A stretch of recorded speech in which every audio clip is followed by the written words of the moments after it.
விவசாய நண்பர்கள் அனைவருக்கும் வணக்கம். இந்த வீடியோ பதிவில் நம்ம எதை பற்றி பார்க்க போகிறோம் அப்படின்னா கிசான் கடன் அட்டை. இந்த கிசான் கடன் அட்டை நிறையா விவசாயிகள் ஏற்கனவே வச்சுருப்பீங்க, நிறையா விவசாயிகள் ஏற்கனவே பயன்படுத்திட்டு இருப்பீங்க.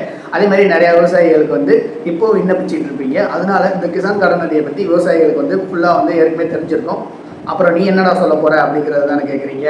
இதைத்தானே காலையில இருந்து கேட்டுக்கிட்டு இருக்கேன், சொல்ல மாட்டேங்கிறாயா.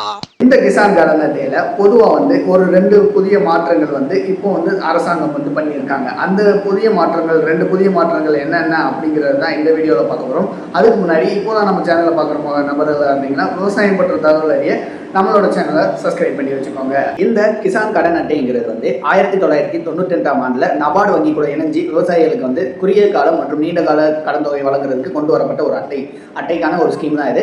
இந்த திட்டத்தில் என்ன பண்ணுவாங்க அப்படின்னா, விவசாயிகள் அவங்க தேவைக்கேற்ப இந்த கடன் அட்டையை வச்சு விவசாயிகள் அவங்க பயிர்களுக்கு சாகுபடிக்கு தேவையான கடன்களை வாங்கிட்டு இருந்தாங்க.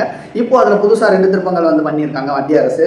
அதில் என்னென்ன திருப்பங்கள் அப்படிங்கிறத பார்த்தீங்க அப்படின்னா, இதில் முதல் திருப்பமாக இப்போ வெளியிட்ட நிதிநிலை அறிக்கை, அதாவது நிர்மலா சீதாராமன் அவர்கள் அறிவிச்சாங்க. அதில் என்ன அறிவிப்பு வெளியிட்டிருந்தாங்க அப்படின்னா, அதாவது இந்த கிசான் கடன் அட்டைக்கு 3 லட்சம் கடன் வரம்பு இருந்தது. அதாவது லிமிட்னு சொல்லுவாங்களே, அது 3 லட்சம் வரைக்கும் இருந்தது.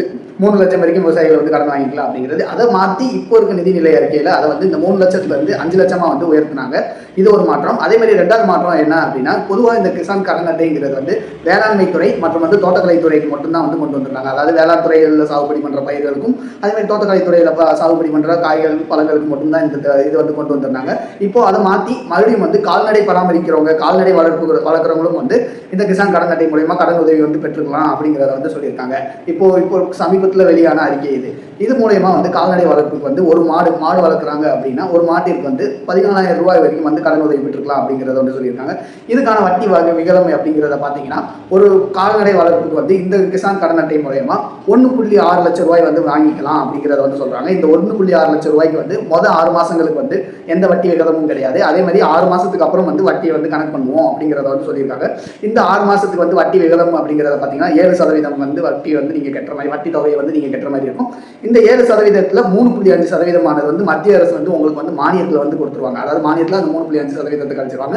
மீதி இருக்க அந்த 3.5% வட்டி தொகையும் அதே மாதிரி அந்த 1.6 லட்சம் கடன் தொகையும் நீங்க செலுத்துற மாதிரி இருக்கும். ஸோ இந்த 2 மாற்றங்கள் இப்போ விவசாய கடன் அட்டையில பண்ணியிருக்காங்க மாநில அரசு.